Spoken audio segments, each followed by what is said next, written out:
Welcome to The Women We Know. I'm your host, Stacey Ferguson, and this podcast is all about real conversations with women in our lives who have stories worth sharing. Not the polished highlight reels, but the real moments, the challenges, the turning points, the courage, the growth, and the wisdom that comes from living a full life. My hope is that somewhere in these conversations, you'll hear something that reminds you that you're not alone and that the women around us are far more extraordinary than we sometimes realise. So wherever you are listening from, settle in, because these are the stories of the women we know.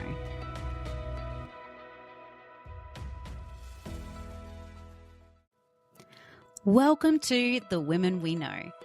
I'm your host, Stacey Ferguson, and this podcast is all about real conversations with women in our lives who have stories worth sharing. Not the polished highlight reels, but the real moments, the challenges, the turning points, the courage, the growth, and the wisdom that comes from living a full life. My hope is that somewhere in these conversations, you'll hear something that reminds you that you're not alone and that the women around us are far more extraordinary than we sometimes realise. So wherever you are listening from, settle in, because these are the stories of the women we know.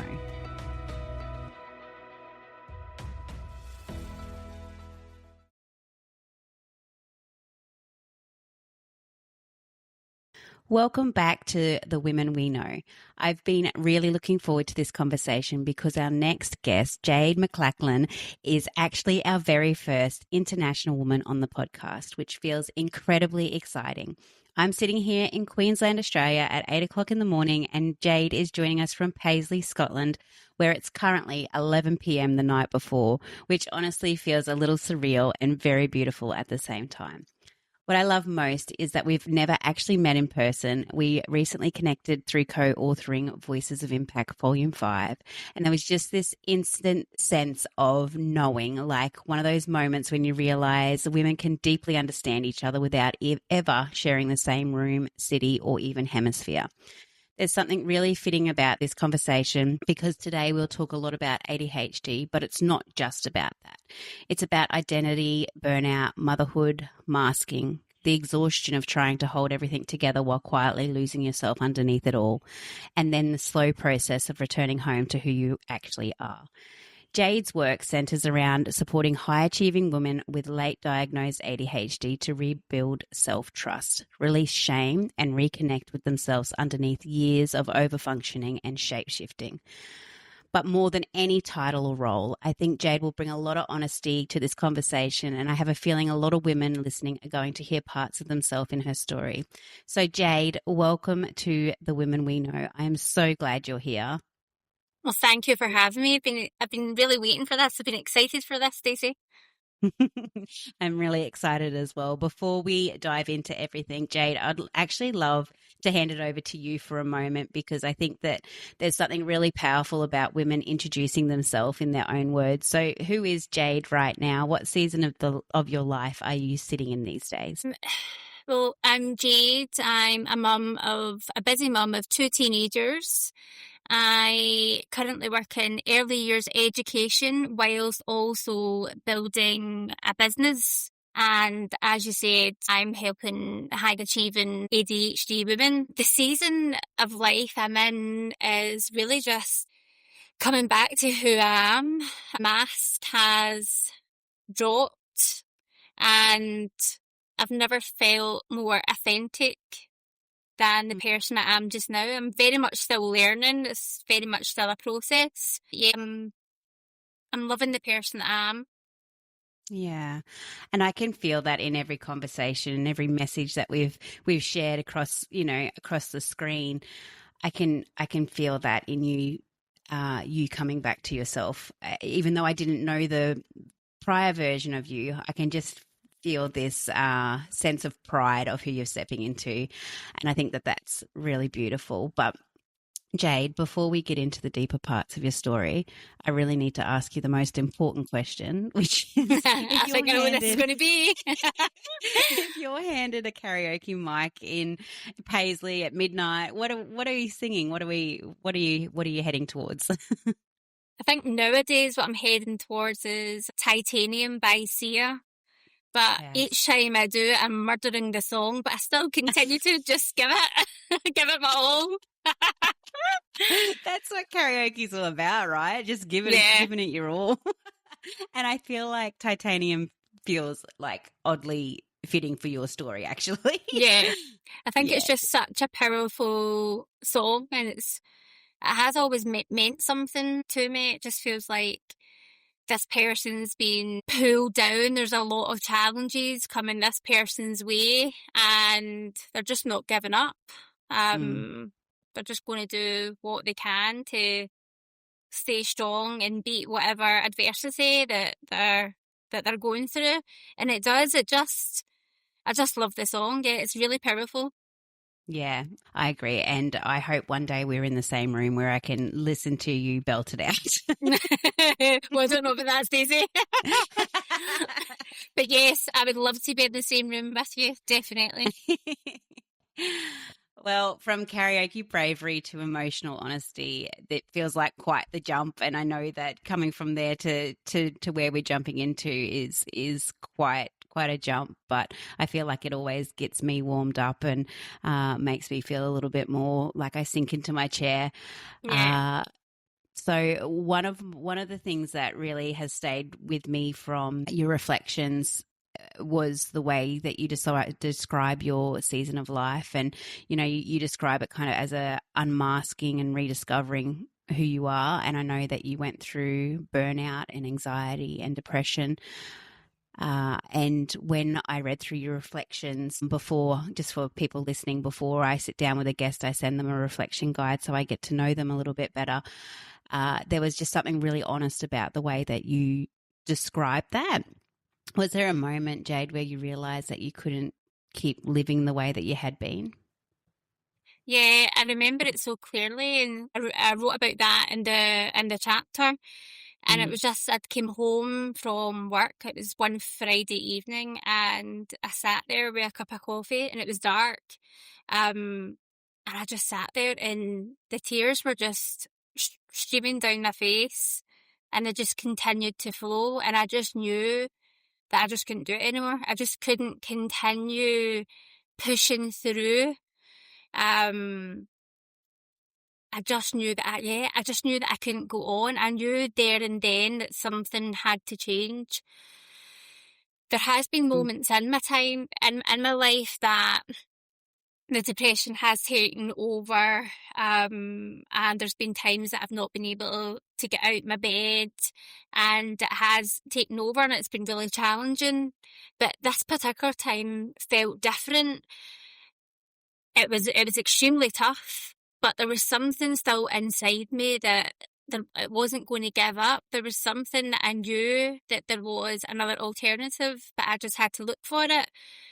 And while just sort of sitting there contemplating how I was feeling, and I'd been pushing through for months, and that was just, I knew that I couldn't do it.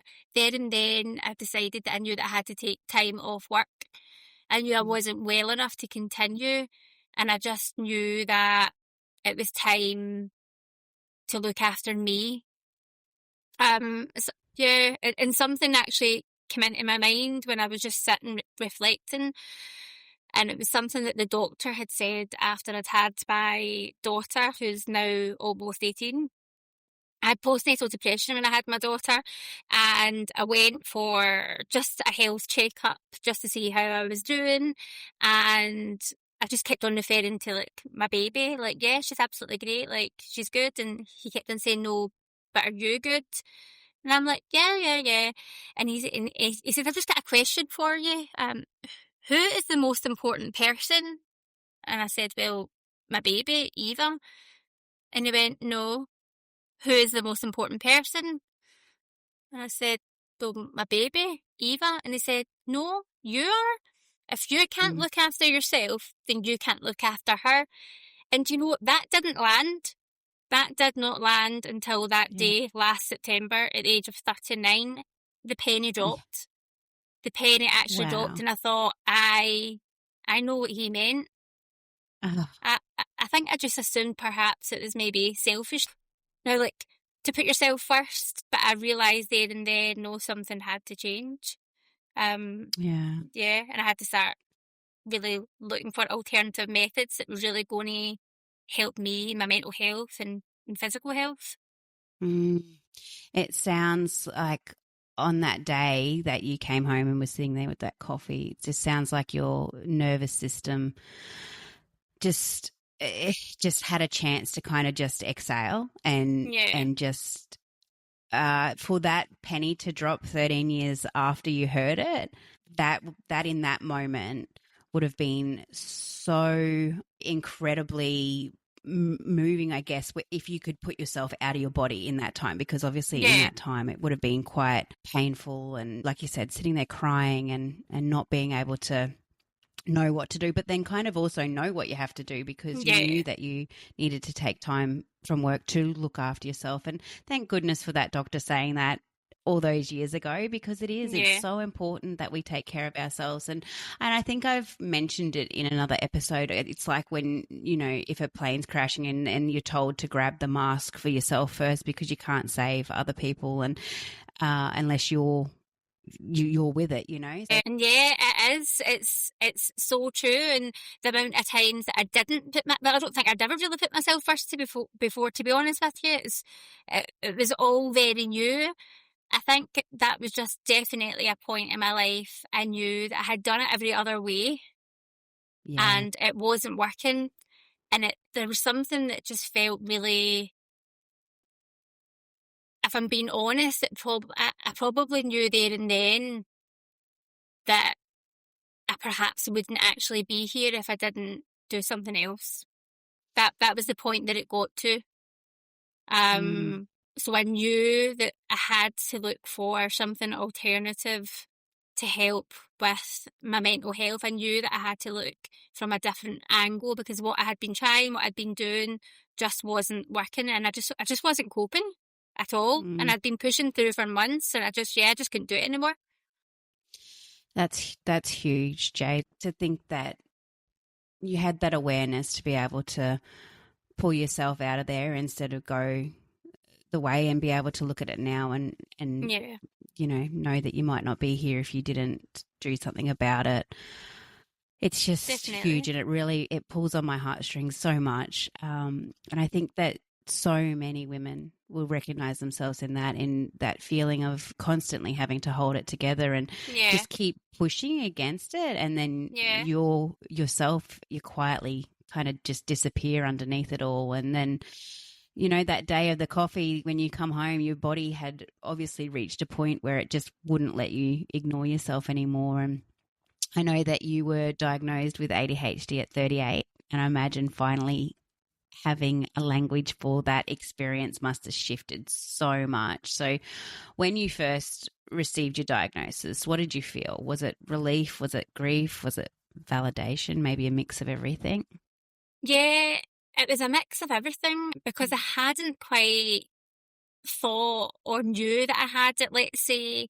It's not like I knew I had it like for a long time. It really came sort of into my ether because my son got his diagnosis of ADHD and autism and that really threw me because I didn't see it. And I think I probably felt like with working in early years education that perhaps these are signs that I should have seen. And that wasn't the case.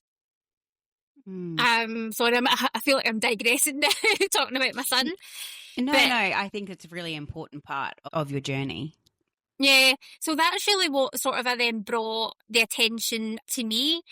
And it was at the end of the first year of uni, I thought I can't do this. And I was determined to get this degree and it was just extremely hard. And I had all the information in my head and my degree is related to my job that I do in early years education, although it's a lot based on leadership and coaching and management. I have been in senior roles for the past 7 years. So it, it's a practice-based degree. So I thought a lot of it obviously is what I'm learning is new, but a lot of it I already knew and I'm implementing it in my work and I'm thinking, why is this just so difficult to put together? And then I started to think about how difficult school was. I just never really felt that I met my full potential. And I think every teacher would say that she's not reaching her full potential. She talks too much. She needs to listen more. And it just all started to kind of make sense. And I was like, And yeah, so I did. I approached my GP and they sent me out a questionnaire which I filled in, sent it back, and she actually gave me a phone call and said it scored quite high. And I said to her, like, jokingly, well, looking at the questions, I'm not surprised. Yeah, and then a year and a bit down the line, yeah, I got my diagnosis. So from there, yeah, there was validation. So for that maybe year and a half, I knew. I just knew. So there was validation, and then there was grief for that little girl who was so misunderstood, who wasn't able to reach her full potential in school, who kept on trying and didn't ever quite make the mark. Not really sure. I wouldn't feel like my family were putting the expectation on. I think the expectations I've put on myself, but I never quite made those expectations. So yeah, so there was a lot of grief around that element, and I would say it wasn't until that night with the coffee I realised that I had maybe known for about a year or so at that point in time. I hadn't actually given myself permission to, I'm not really sure how to sort of describe it, but that person who is ADHD that perhaps has been spending all week in social circumstances and is exhausted and is needing a bit of a longer lie on a Saturday, or I never really gave myself that. I never allowed myself that. Even for that year that I knew that I had ADHD, I still wasn't giving myself any sort of a slack as such. It wasn't until that night with the coffee when I realised that my body and my mind was just saying stop. I realised what I had to do. I had to stop thinking what was socially acceptable and just actually think about, no, I know me. What do I need right now? And that was when I knew that I had to take time off of work and just focus on myself. And that must completely change the story that you've told yourself for so many years, you know, to be able to switch that around. There's something quite, you know, radical about meeting yourself with understanding instead of criticism, and just that understanding of you know, I've been with people all week. I need to have a lay in on a Saturday, or this is what I need to do for me. I think that's a really important part for a lot of women to do, to first of all understand themselves and what their needs are, but then to actually put them into place. Yeah, definitely. And I think that's one of the things that having the diagnosis now has given me. I now don't, I really now just think about what I need as a person, and I meet those needs, and I don't feel guilty for it. I really trust myself. I trust my intuition. I really listen to my body now, and and I meet those needs. Whereas before I would have ignored them and carried on with what I thought I had to do, or if someone asked me to do something or they needed something, I would put my needs aside and I would go and do that. I no longer do that because I know it's not going to be healthy for me. Yeah. It's just like you kind of finally realized, and maybe the diagnosis gave you permission to realize that, you know, you're not broken. Your brain just works differently. Did you notice that after you had the diagnosis? Did you notice that it impacted the way that you parented or showed up in relationships with your partner, but also with colleagues and you know, outside of work as well? Do you think that impacted that? I'm trying to think. Did it really change the way I parented? I think maybe I had more empathy for my children, but also one of the reasons that I didn't realise that my son was neurodivergent is because I've always just met his needs. I've always naturally just done it. And we do think quite similar, and I have a great understanding of him. So there wasn't really much, I would say I didn't really change much there. And yeah, I'm not really sure actually if it has. One thing which I would say that I noticed after the diagnosis was that I was no longer able to keep the mask up. So I was, before I may have been able to go to work and pretend, on the days that I wasn't having a good day, I'd put a wee bit of makeup on. And that would just be like an extra, just a wee layer, like a wee shield. I feel like after the diagnosis, I really wasn't able to hide anymore. I just felt like there was an unraveling. And the traits in that I kind of had slightly seen, they became louder. My senses, smells, sound, everything became a bit more irritating than they did before. Maybe things that I wouldn't have necessarily mentioned before, because I thought everybody would feel like that, would maybe go past the shop and have lots of different smells and be like, oh, or feel a wee bit sick. Or, for instance, there's always noise in my head. It goes 100 miles an hour. Sometimes I can wake up in the morning completely exhausted because it hasn't really had that rest. I just thought everyone had lots of different conversations going on in their head, and it was really noisy. I feel like I'm digressed. I'm not sure what the question was now, Stacey. No, I think you're saying exactly what needs to be said, Jade. And I feel like just even getting a little glimpse into your brain and kind of what goes on through that, and that's when people say about, you know, needing to rest and all of that sort of stuff. It's because your brain is just constantly going, and I think you described that quite clearly. It's just little things, but it's a lot of little things going on. And like you said, it's like just different smells, it's different noises, and it's the noise in your brain just not stopping, you know? Yeah, not stopping, just very active all the time. Yeah.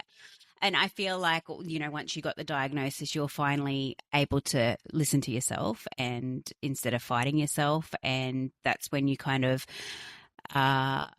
were able to move from that burnout, I guess, and set some boundaries, and then start to rewrite your story and your strength. And what did, in those very early days, or even now, what does rest mean to you? Like when you need to take intentional time to slow down, what does that mean to you?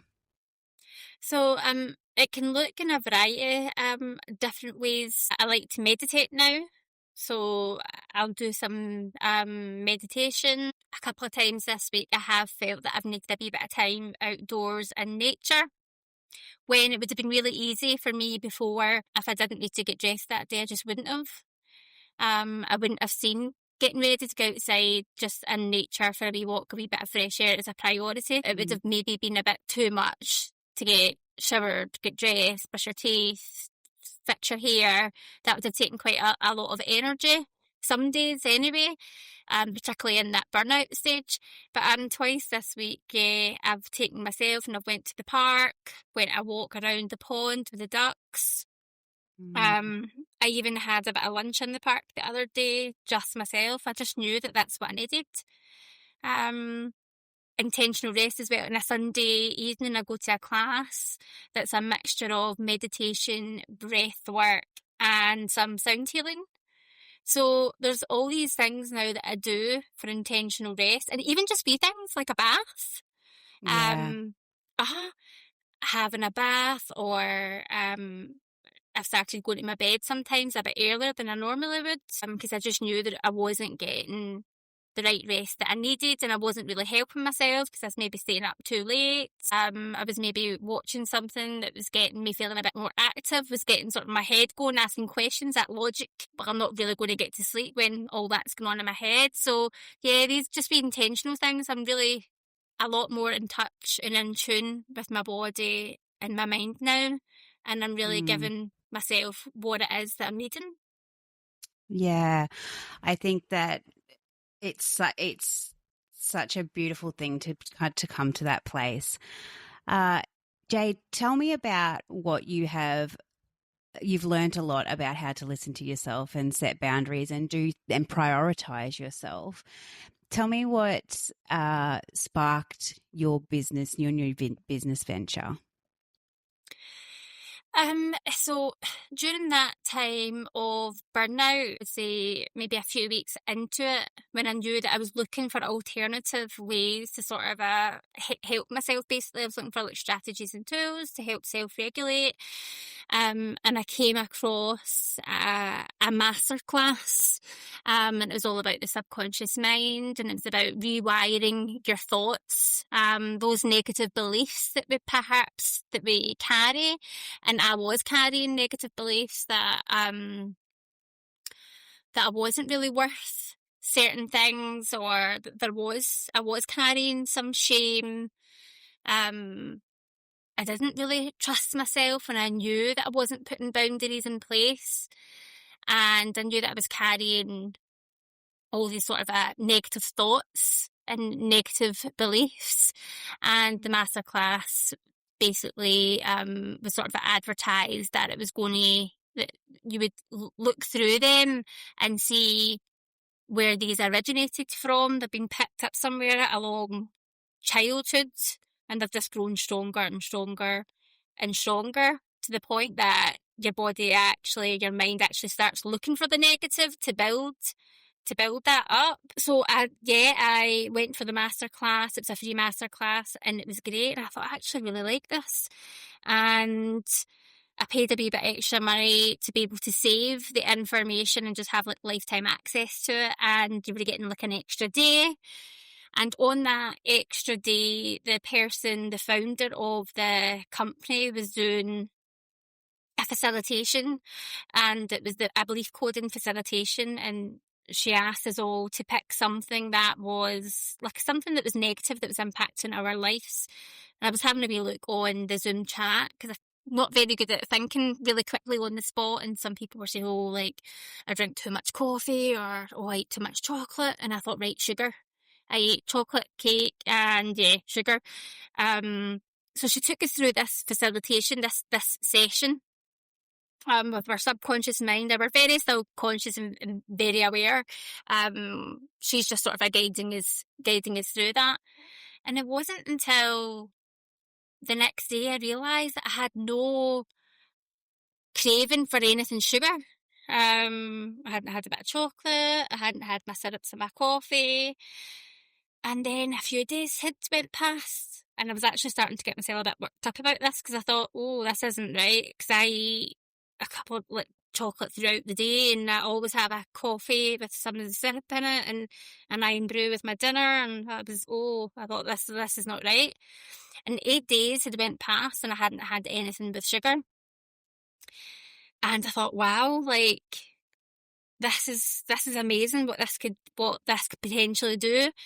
And when I was working with the subconscious mind at that point in time, I went back to an earlier memory in childhood, and I was in my grand's house, and my auntie was making a chocolate mousse with me, and it made me feel that chocolate made me feel a sense of love, attached, sort of like loving that to that. Yeah, and actually, I don't think there was actually, I don't think I actually found like a negative belief attached to it, but that was the memory that it took me back to. I associated chocolate with feeling comfortable and feeling loved. So it was mind blowing, because I hadn't really thought about it like that before.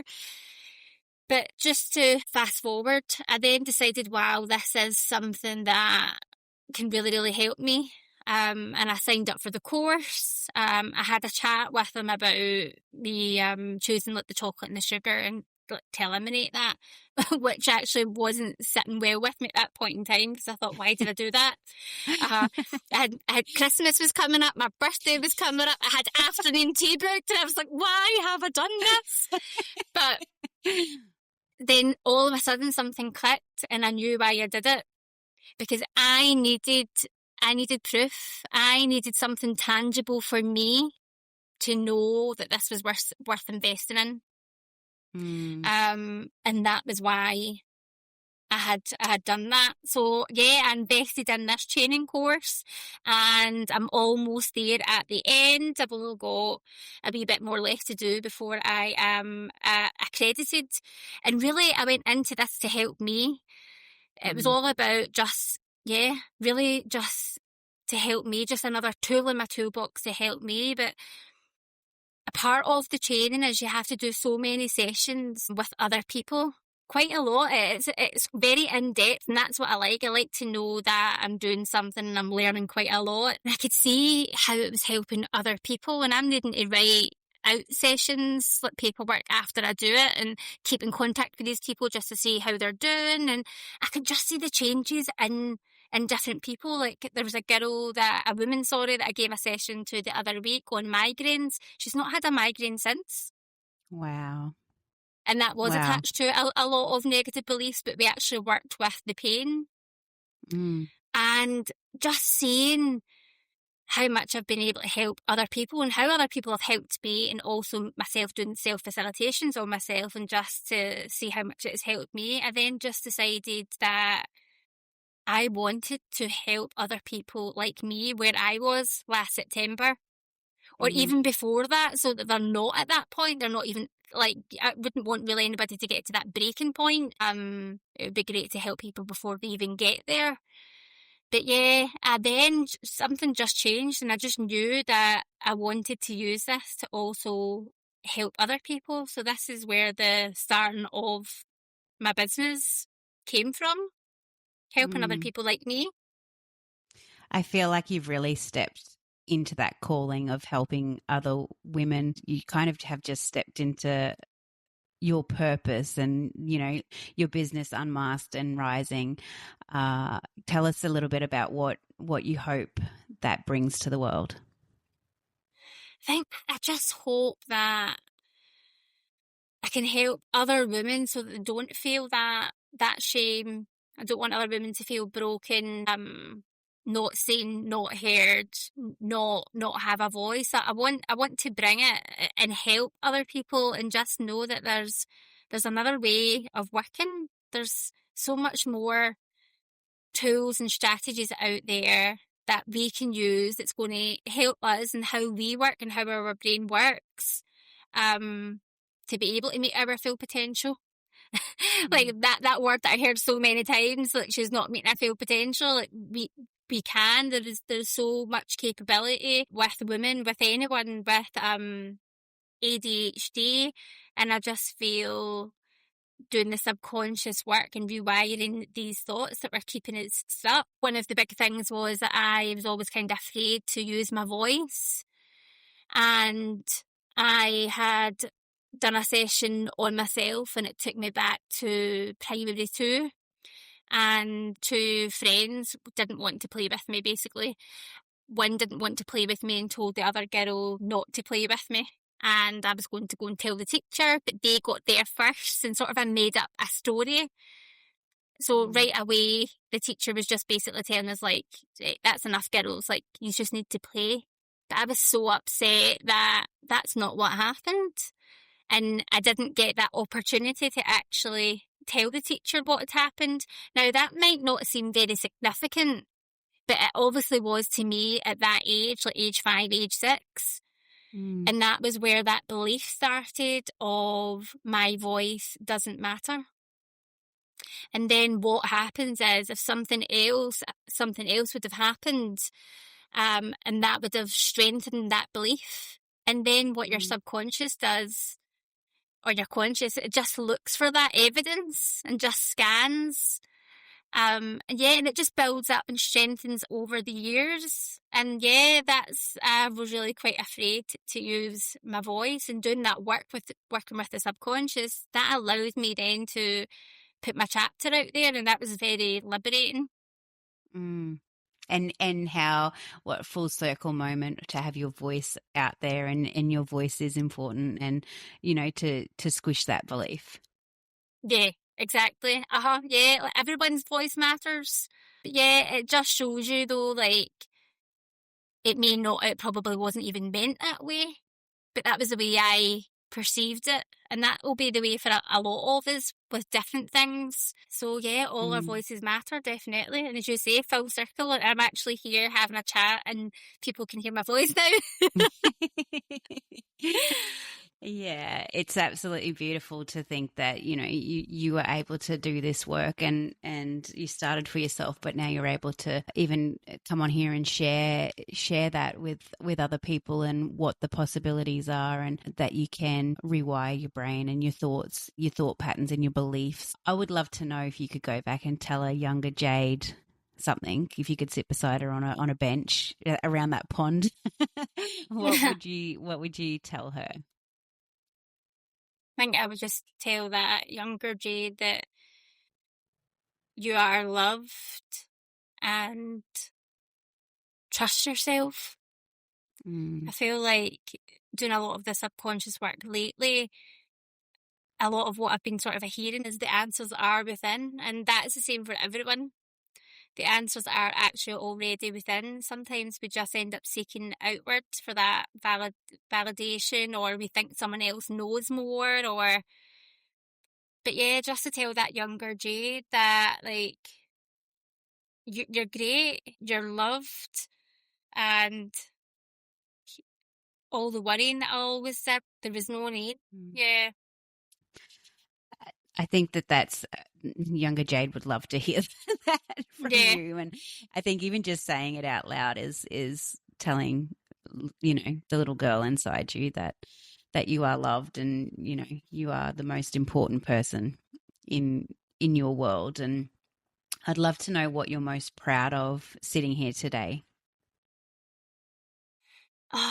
There's so many things. I would say I'm just really proud of the family that I have, in particular, my immediate family. Like, my husband is so supportive, and my children I'm really proud of. But one thing that comes to mind is that someone got in touch with me after they read my story, and this person knows me through one of my friends. And she just sent me a wee message just to say, like, I've read your story and it's amazing, Jade, it's so inspiring. But she said, you're like the phoenix rising. She says, just to think of where you were at, because actually last September, when I wasn't really good, there was a trip already booked for my friend's 40th to Belfast, and I didn't want to let her down. So I just kind of tried to hold it together. But when I was with just my husband and this other woman and her daughter, because we shared a car rental, a few times I kind of broke down, and she's known me over the years, so I do feel quite comfortable and quite safe with her, and we do like share information and things, some personal information. But yeah, so for her to say, I can't believe where you were at last September to where you are now, like, you should be so proud of yourself, you're like the phoenix rising, I cannot believe, like, it's just amazing. So I think I'm just so proud. This time round, when things have got so difficult, I've given myself that permission. I know I'm starting to understand myself a lot more, and I'm asking myself what I need, and I'm giving myself that. So yeah, that's huge. That's not something that I would have been able to do before all this work as well.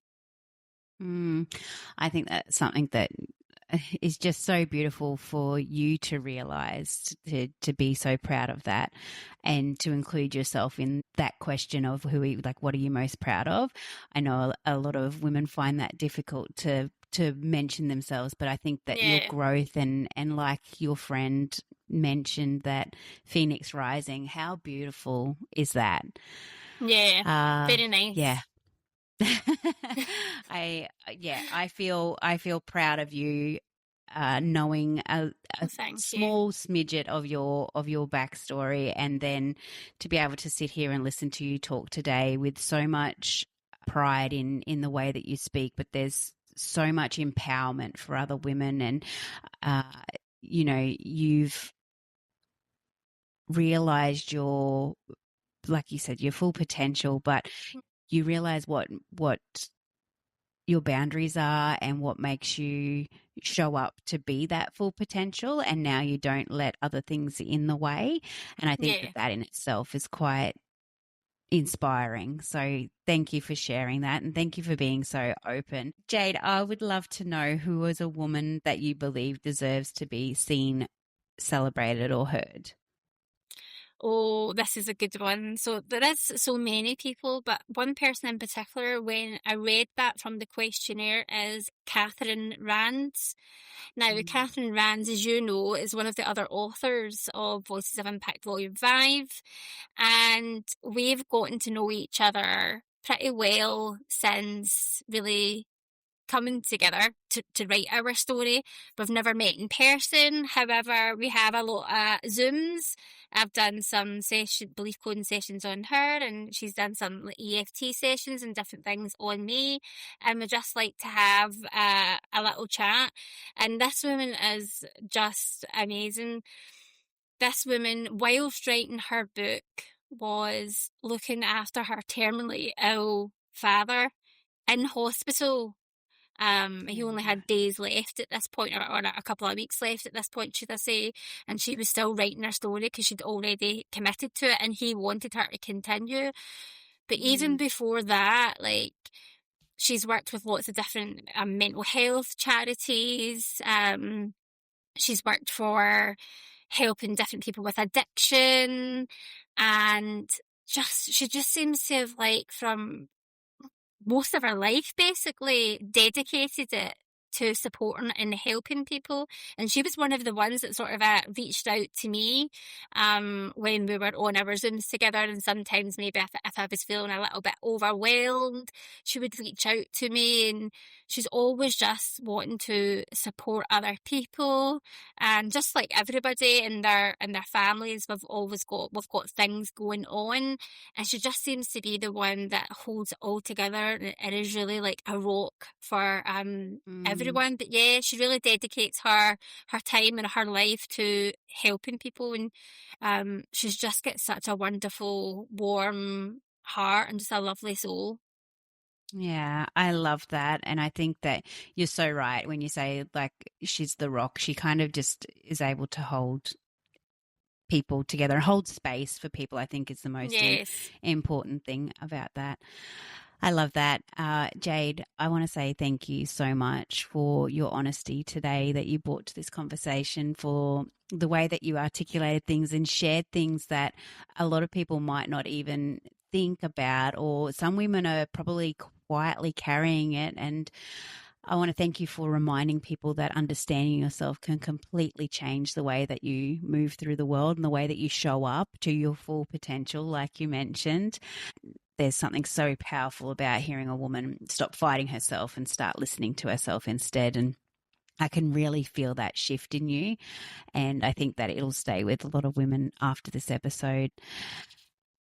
There's so much exhaustion and masking and over-functioning in the world. And I think, there's also, misunderstanding. But then in your story comes the rebuilding, and then that softness in the decision to give yourself that space. And honestly, I just think that this whole conversation has been a bit of a full circle moment. And I want to say thank you for being open to the Voices of Impact Volume 5 opportunity as well, like I was. So then our paths were able to cross all the way across the ocean. I just think that your openness has been so beautifully shared today, and I want to thank you so much for that. So thank you, Jade, for being here, and thank you all for listening to The Women We Know. I just want to say thank you so much for this opportunity. This is the first podcast that I've been on, and I just want to say thank you for letting my voice be heard. Something that would have been so difficult for me to do, it wouldn't even have crossed my mind. So I just want to say thank you, and I'm so grateful as well that our paths have crossed. And as you say, if it wasn't for Voices of Impact Volume 5, we wouldn't have our paths wouldn't have crossed. I was going to say we wouldn't have met each other, but we've not actually met each other in person.